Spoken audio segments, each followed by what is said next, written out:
Aqui é só respirar um pouco, porque essas coisas emocionam, essas coisas trazem, não é? Elas fazem assim um movimento que tem a ver com esse Verblüffung mesmo, essa, esse espanto, porque afinal de contas é a partir do espanto que se pode iniciar alguma coisa. Então, eu vou retomar aqui de onde paramos da última vez.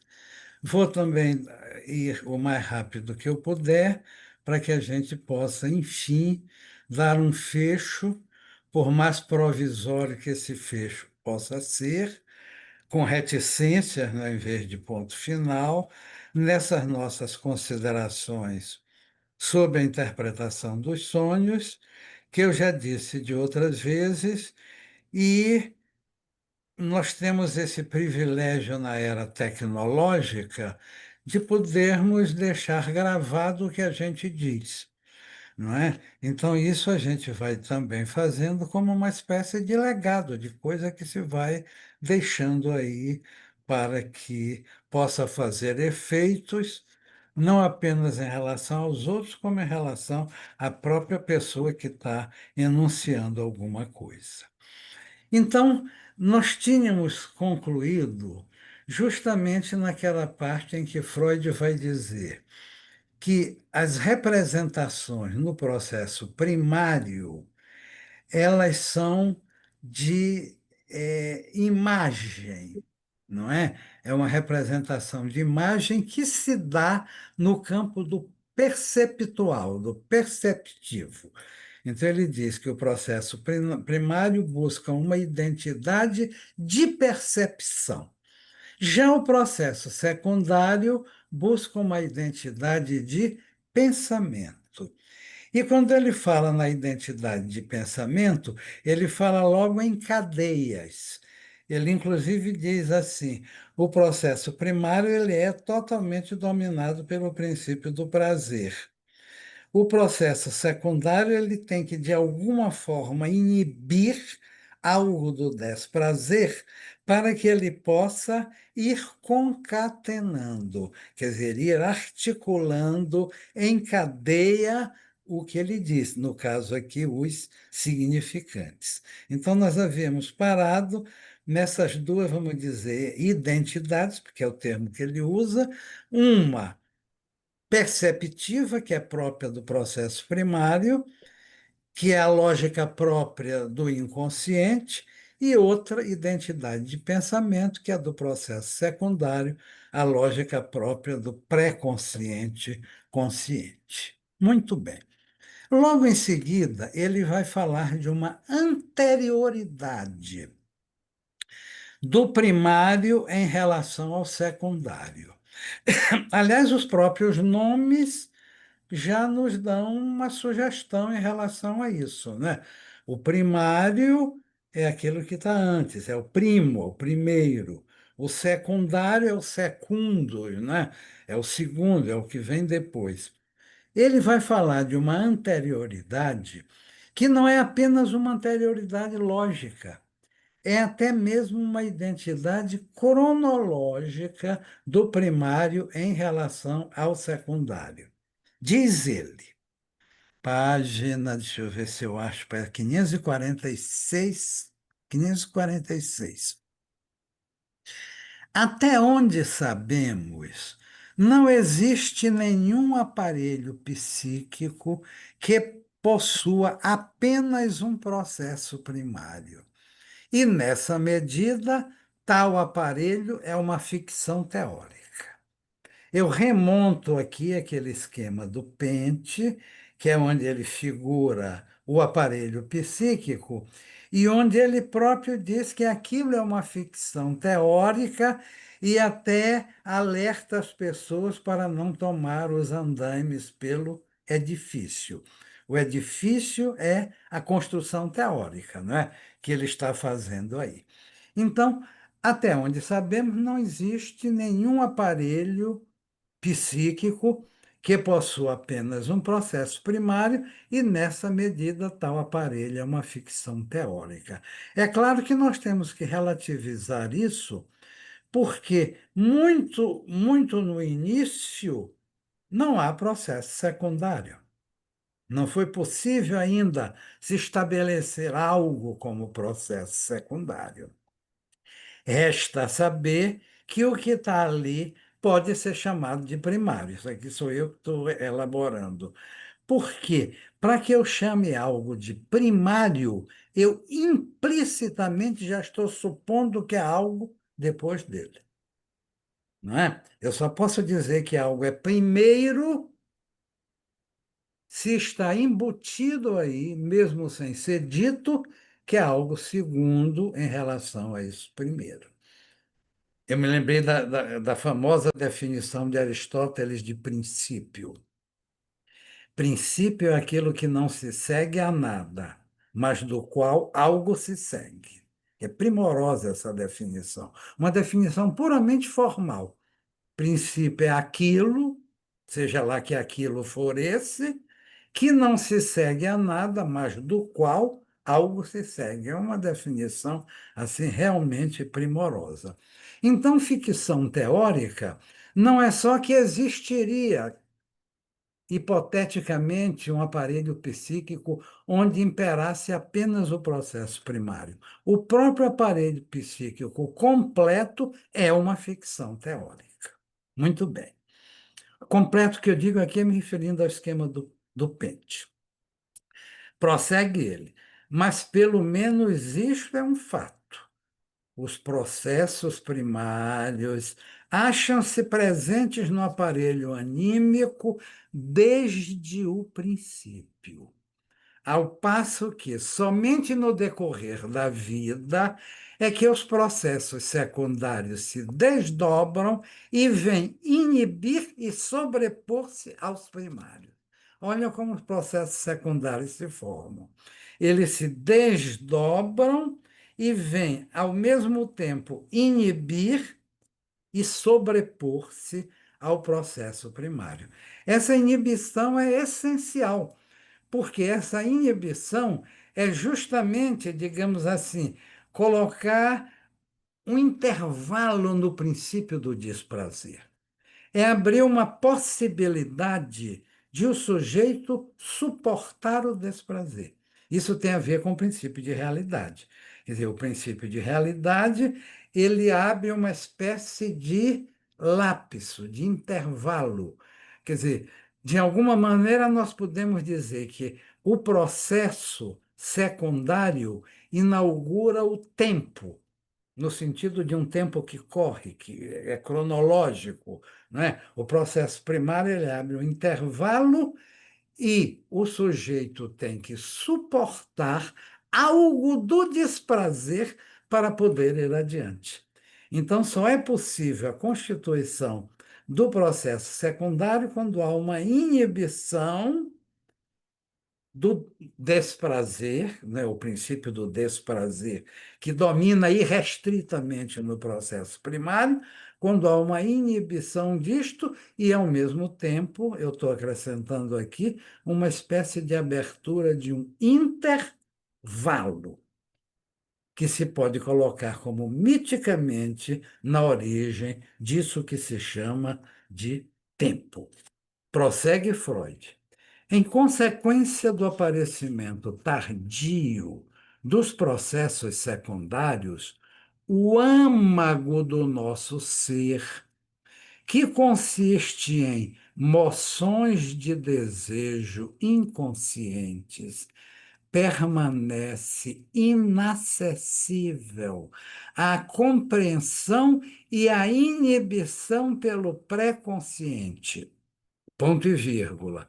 O papel desempenhado por este, né, pelo pré-consciente, restringe-se para sempre a direcionar pelas vias mais convenientes as moções de desejo vindas do inconsciente. Olha que articulação belíssima, não é? Quer dizer, em consequência do aparecimento tardio dos processos secundários, o primário já está lá, e é o âmago do nosso ser, que consiste, diz ele, em emoções de desejo inconscientes, esse âmago do nosso ser vai se restringir, quer dizer, o processo secundário, no que se refere a esse âmago do nosso ser, vai se referir para sempre a direcionar pelas vias mais convenientes as moções de desejo vindas do inconsciente, que é o âmago do nosso ser. Esses desejos inconscientes exercem uma força compulsiva. Não é possível não nos lembrarmos daquilo que no artigo sobre as pulsões Freud vai chamar de drang, que é justamente a pressão, não é?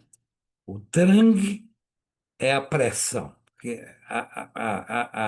a pulsão tem o drang, a pressão, tem o quelle, não é? Que é a finalidade, que é sempre a satisfação, tem, ou dizendo melhor, não tem o object, que é justamente o objeto da pulsão, é a falta de objeto, não é?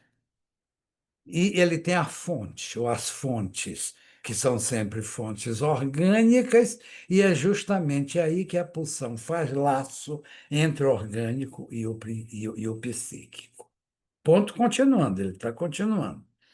Esses desejos, é aqui, esses desejos inconscientes, não, esses desejos inconscientes exercem uma força compulsiva, o drang, sobre todas as tendências anímicas posteriores, uma força com que essas tendências são obrigadas a crescer, ou que talvez possa esforçar-se por desviar e dirigir para objetivos mais elevados. Que isso aqui tem justamente com o conceito dele de sublimação.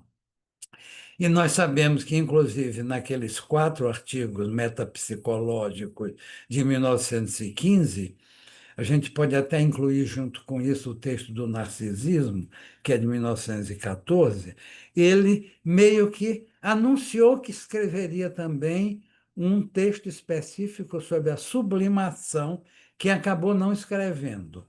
Então, a sublimação é um conceito que você tem que ir meio que rastreando em Freud. Não há um artigo específico sobre a sublimação, assim como há sobre o inconsciente ou sobre as pulsões. Ponto continuando. Outro resultado do aparecimento tardio do processo secundário é que uma ampla esfera do material mnêmico fica inacessível à catexia pré-consciente. Ou seja, nunca será acessível ao pré-consciente consciente. Isso a gente pode articular num outro registro com aquilo que a Teresa acabou também de falar, que tem a ver com Das Ding e tem a ver com o objeto perdido. Porque uma coisa interessante desse objeto perdido é que ele só existe na medida em que ele é perdido. O que se perde é o que nunca se teve. E a partir do momento em que se perde o que não se teve, se constitui isso que não se teve como objeto. Perdido é verdade, mas ainda assim objeto. E esse objeto vai mais adiante, em Lacan, aparecer como causa de desejo, não é isso? Prossegue Freud. Esse material inconsciente, que nunca foi consciente, se constitui de moções de desejo provenientes da infância, que não podem ser destruídas nem inibidas e cuja realização seria uma contradição das representações meta do pensamento secundário, importando, por isso mesmo, numa geração de desprazer. Continua. As lembranças com base nas quais o desejo inconsciente provoca a liberação de desprazer nunca foram acessíveis ao pré-consciente. E, por conseguinte, a liberação do afeto vinculado a essas lembranças também não pode ser inibida. Ora, se você não pode inibir, porque veja aqui que é uma espécie de prenúncio do que ele já vai dizer logo mais adiante, é de que o recalque, ele recai sobre a representação. O que é recalcado é a representação, e não sobre o afeto. O afeto não é passível de recalque. O que você recalca é a representação e o afeto ligado a essa representação fica, por assim dizer, livre, solto. Daí a necessidade de ligá-lo, de vinculá-lo a alguma representação para que ele possa, digamos assim, ser, tanto quanto possível, inibido. Então, a importância daquilo que eu também já chamei a atenção, e que é um conceito importantíssimo em Freud, que é a Bindung, que é justamente a ligação, a vinculação, não é? Aqui fica a coisa foi traduzida como energia quiescente, isso diz pouco, sei lá. Aqui, para quem está lendo energia quiescente, quiescente é uma palavra que eu nunca vi usada na língua portuguesa, a não ser nesse contexto freudiano. Então, eu acho que a gente pode utilizar mais energia vinculada ou energia ligada, mesmo porque ele está utilizando aqui claramente um modelo energético, não é? E ele está baseando esta explicação toda aqui, a oposição fundamental é prazer-desprazer.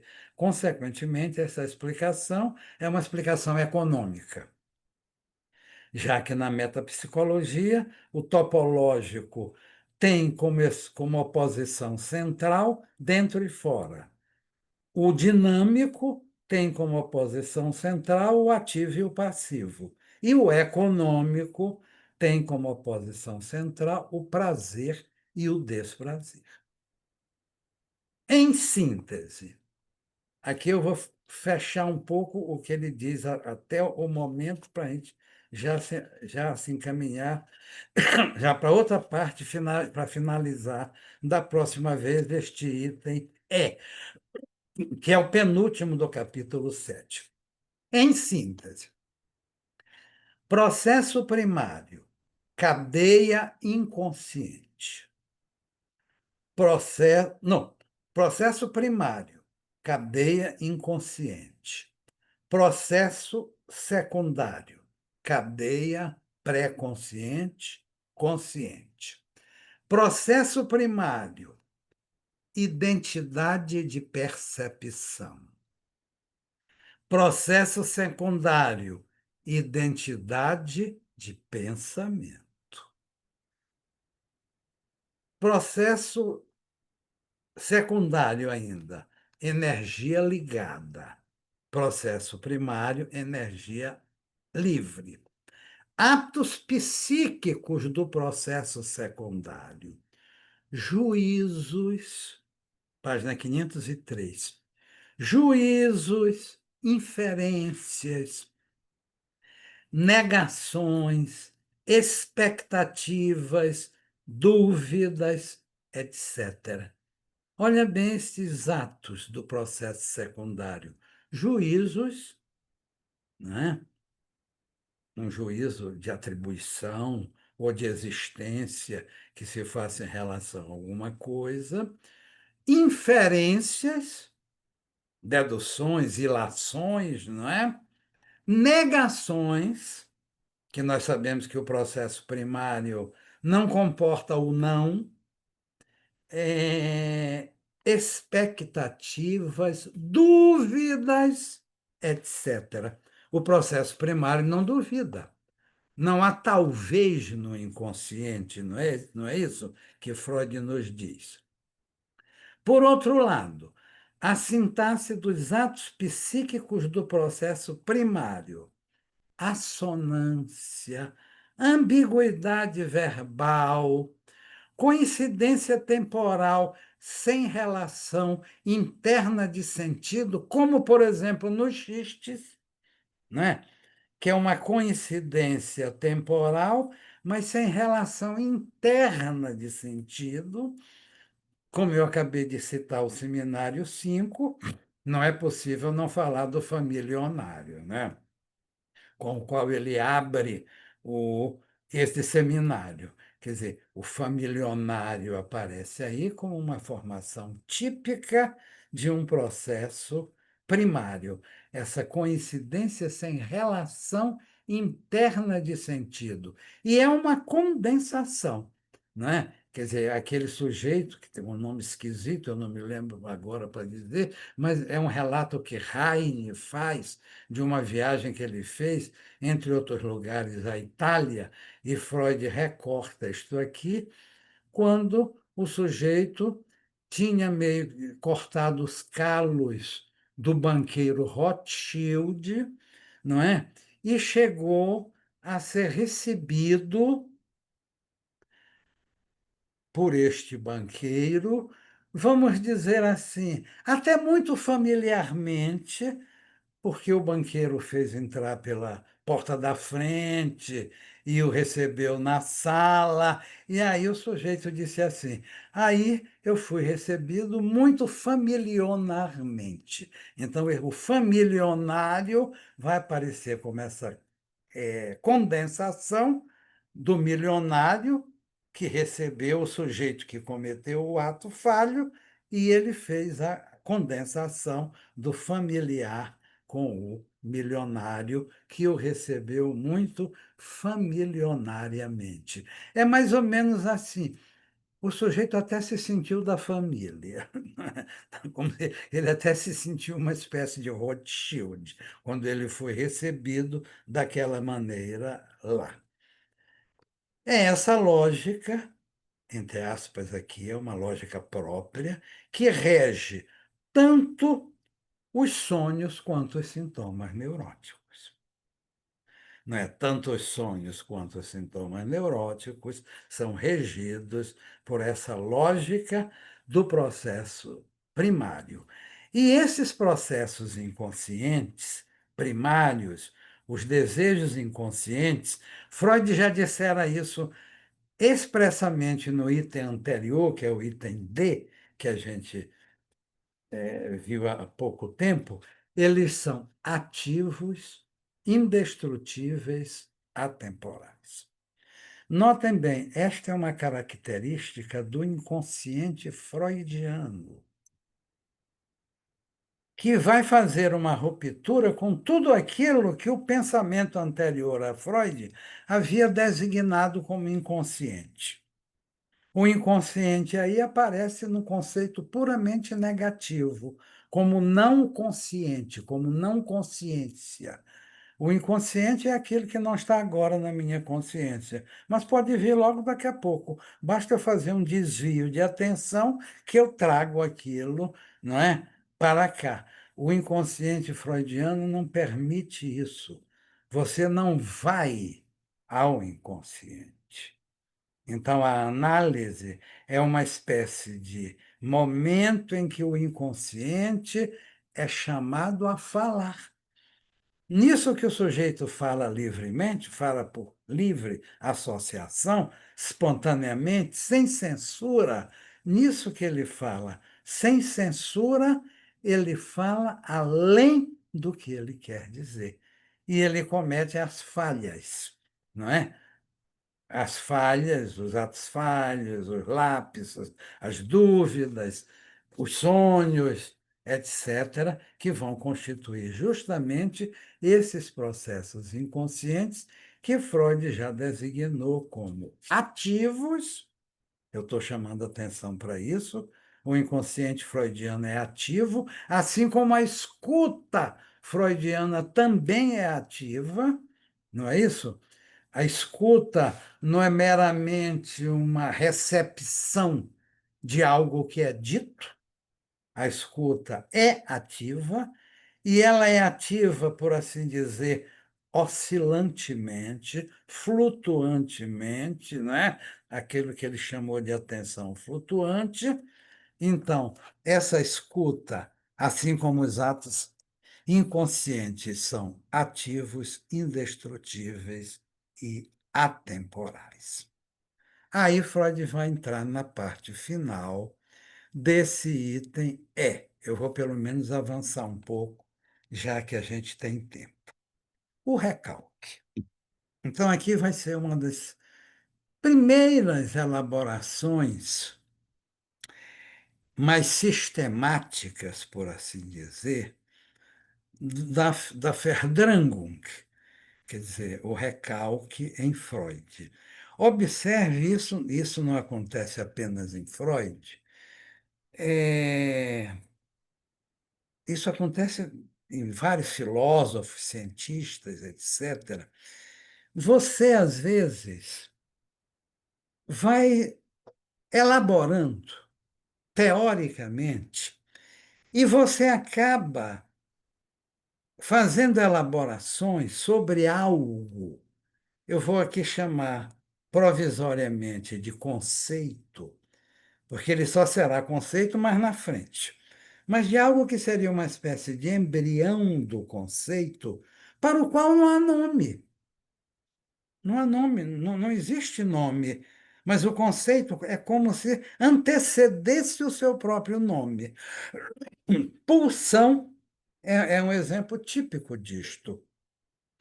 Freud vai falando desde bem muito tempo atrás, isso está largamente no projeto, e desde antes do projeto, no que ele chama de estímulos internos, por oposição a estímulos externos, não é? Então ele vem falando de estímulos internos, aquilo que tem essa força de pressão, de drang, mas que vem de dentro. E ele ainda não tinha dado o nome. Se eu não me engano, é só nas 5 lições, em uma das 5 lições.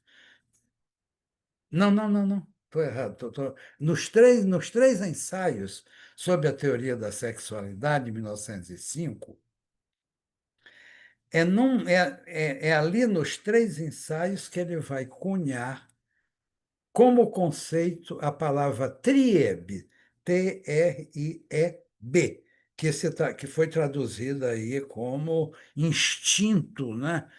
Que na verdade é um absurdo, porque o próprio Freud faz distinção, ele usa instinct às vezes, raras vezes, mas com referência a um instinto, digamos, natural, animal, e pulsão é outra coisa.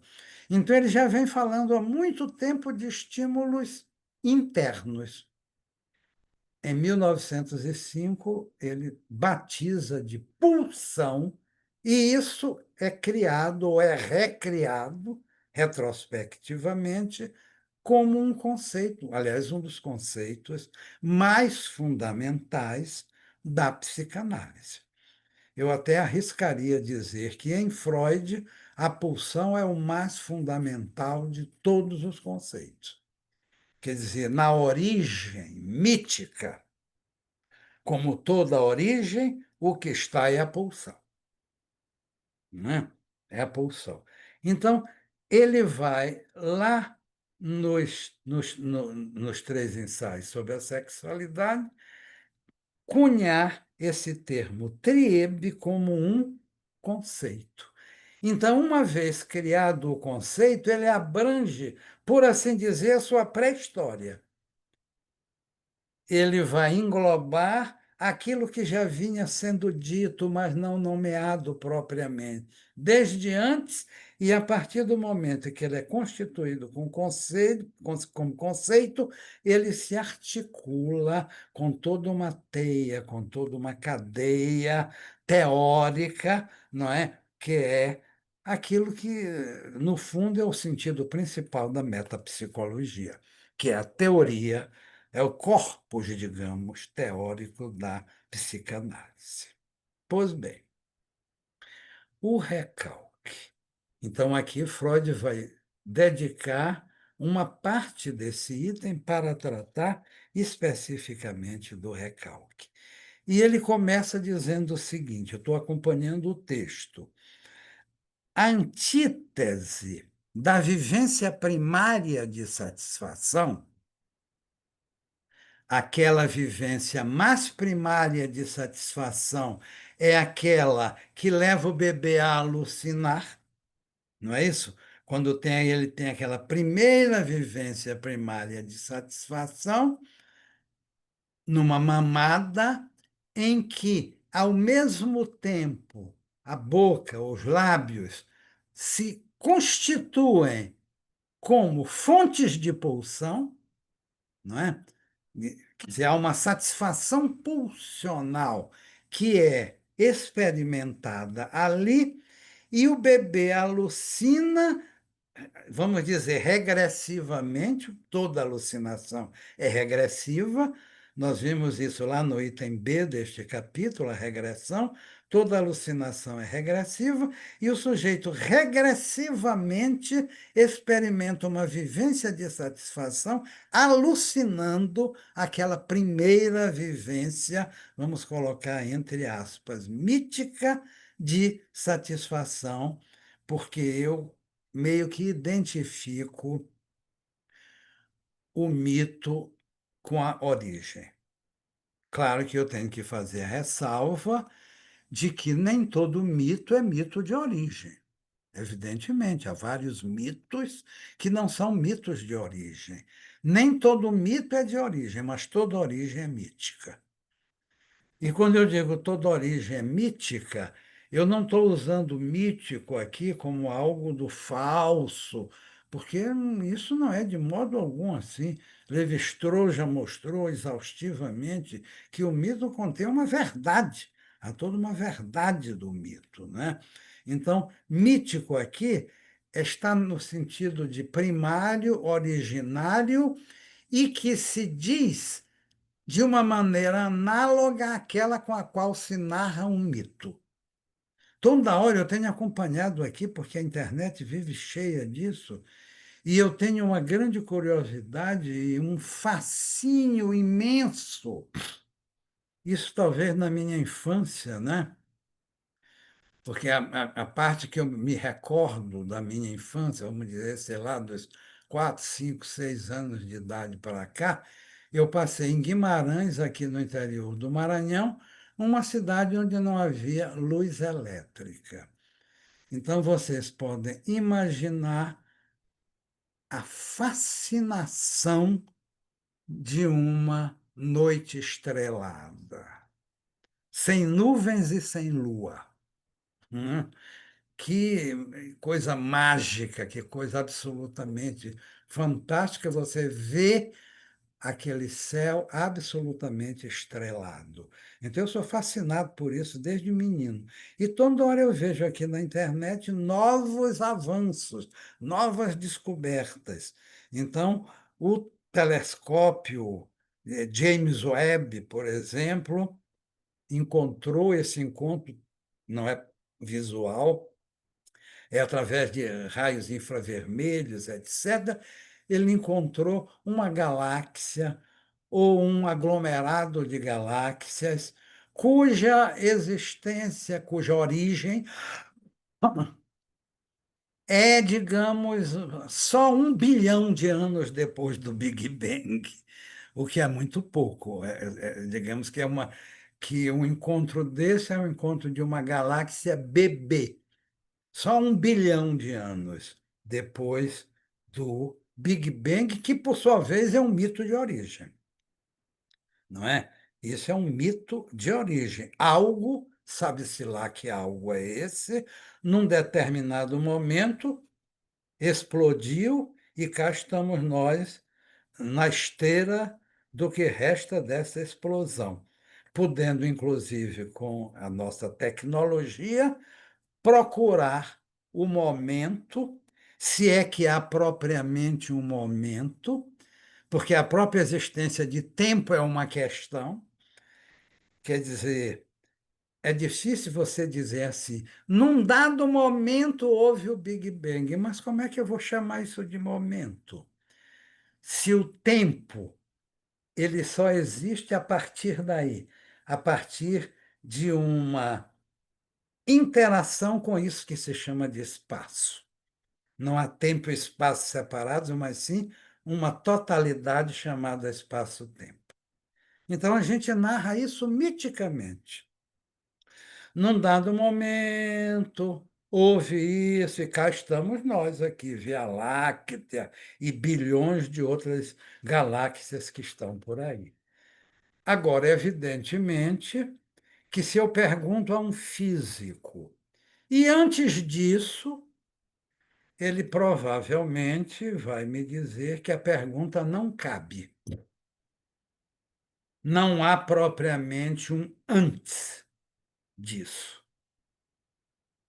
Mas se um físico não faz propriamente essa pergunta, um filósofo faz. Isso é pergunta que um filósofo não apenas faz, mas não pode deixar de fazer. Que respostas ele encontrará para isso? Eu acho que nem são respostas. Que elaborações ele poderá fazer especulamente a partir desta pergunta, ela própria também mítica, né? Pois algo semelhante que me fez fazer toda essa divagação, algo semelhante está aqui. Ele aqui vai colocar, digamos, a origem do recalque. A antítese da vivência primária de satisfação é a vivência de pavor frente a algo externo. Olha bem, algo externo. Quando incide no aparelho primitivo um estímulo perceptivo que seja a fonte de uma excitação dolorosa, o aparelho busca retrair-se da percepção mediante uma ação motora adequada, como, por exemplo, a fuga. Quando a percepção reaparece, esse movimento de fuga é imediatamente repetido. E ele diz: tem-se aí o contrário do desejo, porque o desejo vai ser justamente aquele movimento que te impele, vamos dizer, em direção a. E aqui tem aquele movimento que te impele para fugir de outra coisa. O velho Hobbes já havia dito que há duas paixões básicas: o desejo e a aversão. O desejo é um movimento que leva você a buscar o que lhe pode trazer alguma satisfação. A aversão é aquele movimento que leva você a fugir do que pode te causar um desprazer, uma dor, um sofrimento, qualquer que seja. Aspas, vou citar Freud. Nesse caso, nesse caso da experiência de dor, que leva o sujeito a se retrair, nesse caso, não resta nenhuma inclinação a recatexizar a percepção da fonte de dor, diferente do que ele já disse antes do desejo. Quer dizer, a satisfação leva o sujeito a alucinar para repetir regressivamente aquela experiência de satisfação.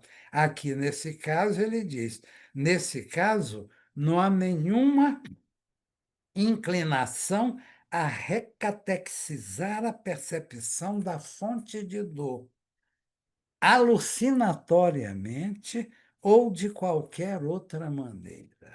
Prossegue Freud. Pelo contrário, haverá no aparelho primitivo uma inclinação a abandonar imediatamente a imagem mnêmica aflitiva. Olha lá, a abandonar imediatamente a imagem mnêmica aflitiva, caso algo venha a revivê-la, pela razão mesma de que, se a sua excitação transbordasse até a percepção, provocaria desprazer, ou mais precisamente, começaria a provocá-lo. A evitação da lembrança não passa de uma repetição da fuga anterior frente à percepção.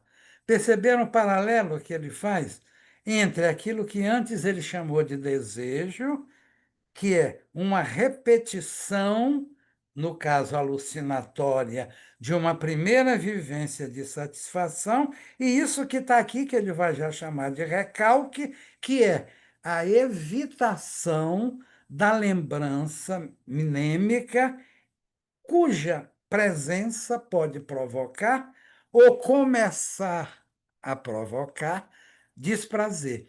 Então, enquanto no primeiro caso o sujeito alucina para repetir a vivência de satisfação, neste caso, o sujeito tem um movimento de recuar, não é? De evitar recuar, digamos, para um momento anterior àquele da percepção dolorosa.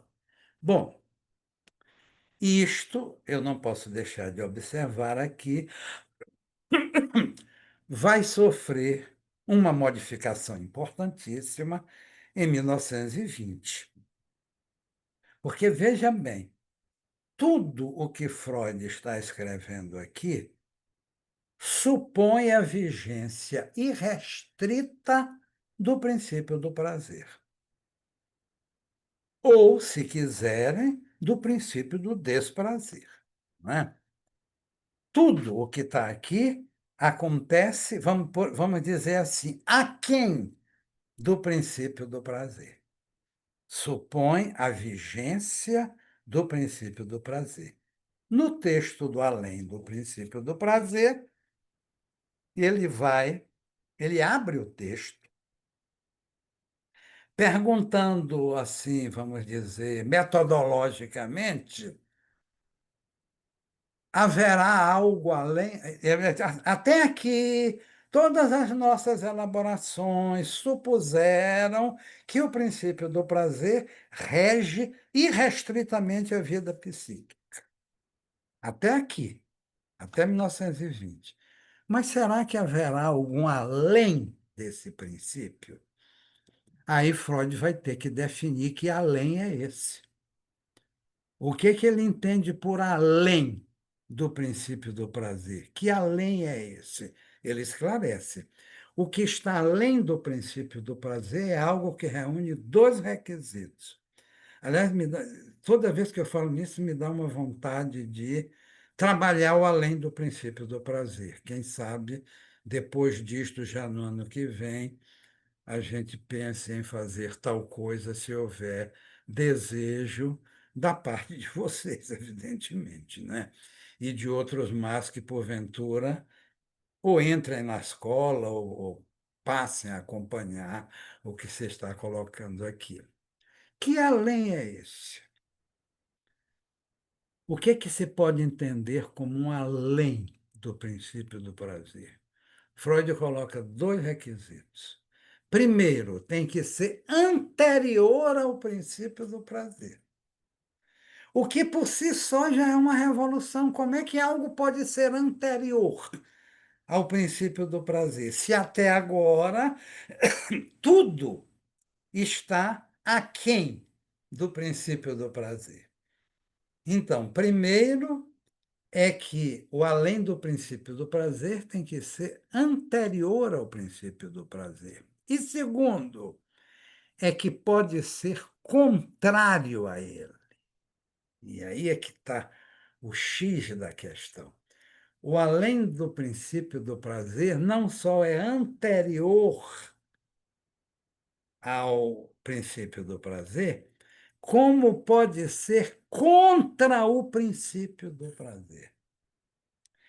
Como pode ser contrário ao princípio do prazer. E aí Freud vai enveredar, vai fazer várias elaborações, entre as quais é preciso destacar aquilo que ele chama os sonhos traumáticos, não é? nos sonhos traumáticos, vai se repetir alguma coisa. Ele até fala também em neuroses traumáticas, mas ele não mantém isso como classificação das neuroses. Mas ele fala em neuroses traumáticas também. Nos sonhos traumáticos e nas neuroses traumáticas, vai se repetir algo que nunca foi e nunca pôde ter sido prazeroso. Vai se repetir algo que desde a origem já foi desprazeroso. E por isso, e apesar disso, insiste em voltar, em se repetir. É por essa via que Freud vai chegar ao conceito de compulsão à repetição, que é um conceito novo, é um conceito diferente daquela repetição que se dá na transferência. Recordar, repetir, elaborar, aquela repetição que se dá na transferência, em que o sujeito repete o que ele não consegue rememorar, ou o sujeito repete o que ele não consegue elaborar. Então, essa repetição, ela se dá contra o princípio do prazer. E se dá, digamos assim, insistentemente, repetitivamente, compulsivamente repetitivo. E é aí que ele vai fundar o conceito de compulsão à repetição, que ele já tinha esboçado um ano antes, no texto do Estranho, quando ele fala do demoníaco. Ele vai até retomar de novo essa palavra lá no Além do Princípio do Prazer. Aquilo que lá no Estranho ele falou do demoníaco, o que seria o demoníaco? É aquilo que vem contra o princípio do prazer. É uma experiência que desde o princípio foi desprazerosa e que mesmo assim insiste em se repetir. É por essa via que ele abre o conceito de compulsão à repetição, que o levará ao conceito de pulsão de morte. Quer dizer, é por esse caminho, esse é o caminho, o esboço geral do artigo Além do Princípio do Prazer. Quer dizer, Quando Agostinho, quando ele fala, né, que assim, que é aí que ele vê que nem sempre a psique busca a satisfação no prazer. isso Ela pode buscar a satisfação no desprazer. no desprazer. E isso dá uma guinada geral na psicanálise, inclusive porque o sintoma ele traz desprazer. E, no entanto, o sujeito não abre mão dele, não é? Freud vai chamar isso, qual é o nome que ele dá, meu Deus? Que O é essa ganho repetição do que é secundário prazeroso, que depois Lacan vai chamar de gozo. No é o final ganho do conto, secundário, né? Agostinho. O Né? ganho secundário. Isso, Márcia. Pois é, a minha O ganho pergunta era secundário da neurose. pronto, a minha pergunta era essa. Vai chegar um momento que Lacan vai articular isso ao gozo, Ao gozo. né? Exatamente. É. E aí, eu estou voltando a uma questão que eu coloquei há muito tempo atrás para você, né, dos temas oníricos que se repetem, né? Será que isso estaria, então, de certa forma, como esse gozo que está aí, ou esse além do princípio do prazer? Porque os temas, o tema é um só, mas ele vai se repetindo oniricamente de formas, né, diferentes, só que o tema está aí, Tem que a, é puxa, em última instância seria, né? Não sei. tem a ver claramente com O- a compulsão. Pegando esse gancho da Márcia, Agostinho, queria te emendar já uma pergunta. Aí é que entra também a diferenciação do gozo, que é o gozo de satisfação, né, que busca uma satisfação, e tem o gozo que é esse gozo do real, né, que é angústia pura. Puro. Mortífero, isso. Mortífero. Obrigada, Isso. Márcia. Quer dizer, você tem esse gozo do sintoma, onde há uma satisfação, porque todo sintoma traz uma satisfação. Uhum. Por mais que não pareça, mas todo sintoma traz uma satisfação. E é daí que o sujeito pode abrir mão de tudo, mas do sintoma ele não abre. Que é uma tremenda. Ele abrir mão do seu sintoma é uma luta efetivamente hercúlea, né? Quer dizer, ele extrai esse gozo do sintoma e esse gozo está ligado à pulsão de morte. Quer dizer, aquele gozo que o Lacan vai articular com a pulsão de morte é justamente esse gozo mortífero. O Agostinho, Oi, Tereza. é, eu acho que, ao contrário do que parece que a Márcia falou, você, não sei bem, o Freud já usou o termo gozo, não sei como ele chamava em alemão, mas tem uma tradução que não é das melhores em português, que fala de deleite. Ele Hum, fala de Uhum. deleite no lugar do gozo. Agora, o que eu queria trazer, é que eu acho que tem uma outra virada importante aí do princípio do prazer para o além do princípio do prazer, é que no princípio do prazer você dizia assim, calma e deliciosamente, o sujeito vai buscar repetir aquela experiência de satisfação e tal. E no além do princípio do prazer, o sujeito não busca, ele é objetalizado, ele é isso, tomado pela pulsão. perfeito. Ele é invadido pela repetição. É invadido pela repetição. Isso aí também é assim, fundamental, porque. Mas o Freud também já tinha falado lá no início, né, quando ele fala, não sei bem que texto, eu não consigo guardar, da constituição do eu, ele fala também da reversão da pulsão no sentido Do eu contrário. e o outro, contrário, ou seja, ele já dá a dica de que o eu é um objeto. E o É, Lacan vai reafirmar isso, né? O eu, a perfeito, primeira constituição do eu é objetal. perfeito. É o texto das pulsões de 1915. Aham, E aham. essa questão, quer dizer, alguns filósofos, em particular Hegel, já tiveram a brilhante sacação de que o eu se constitui a partir do outro. Uhum, É a partir do outro, naqueles tempos, o ser em si, para si e em si para si, que alguns usam uhum, como tese, antítese e síntese. Mas, na verdade, o uhum. que o Hegel usa é o em si, o para si e o em si e para si. Só que esse em si, ele só pode se constituir como em si a partir do para si, É que como o gráfico nos mostrava, né? é O como o Rafa sujeito só vai ser mostrou. alguma coisa quando o outro diz, e ele é isso. É, exatamente. Exatamente. Agostinho, Quer dizer, é, qual é o conceito? Pessoa. É, Hegel diz que contrato, o contrato.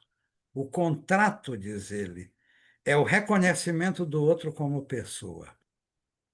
Hum, Olha que definição brilhante, porque ele fala de um contrato pré-jurídico.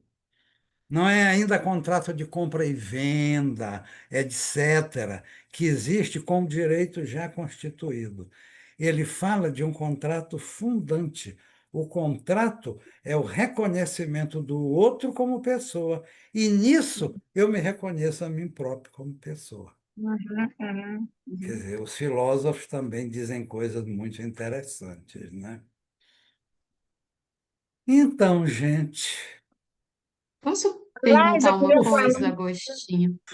foi uma bela noite, hein? Maravilhoso. Agostinho, dá tempo de eu perguntar uma coisinha? Tá, claro. Quando, quando fala que o além do princípio do prazer é anterior ao princípio do prazer, pode-se pensar o quê? No próprio na- nascimento, o sujeito, a entrada do sujeito na linguagem? Porque o Antes, que que seria esse anterior ao princípio do prazer? Fiquei pensando. Eu pois tenho é, uma questão que eu acho que conversa com a Dalida. Posso colocar rapidinho, pode. Virginia?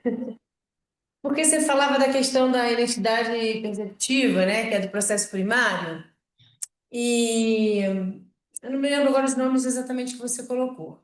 Mas o Freud, no texto da negativa, ele fala que o bebê ele precisa abrir mão da alucinação, né, que seria isso que você chamou de processo perceptivo, para ir buscar o objeto fora, né? E que ele fala que para fazer isso ele tem que. E ele não diz assim, mas ele diz, assim eu li, né? Ir para além do princípio do prazer. Pois é. E é isso foi uma questão para mim, porque eu fiquei assim Sim, bagunçada com porque vê isso. bem que esse texto da negativa, né, o de Verneinung, Maravilhoso. é de 1925. 25 depois do além. Logo 5 anos depois do Além do Princípio do Prazer. Então, quando ele escreve a Verneinung, o princípio o além do princípio do prazer, a compulsão, a repetição, a pulsão de morte já estão Uhum, instauradas na teoria.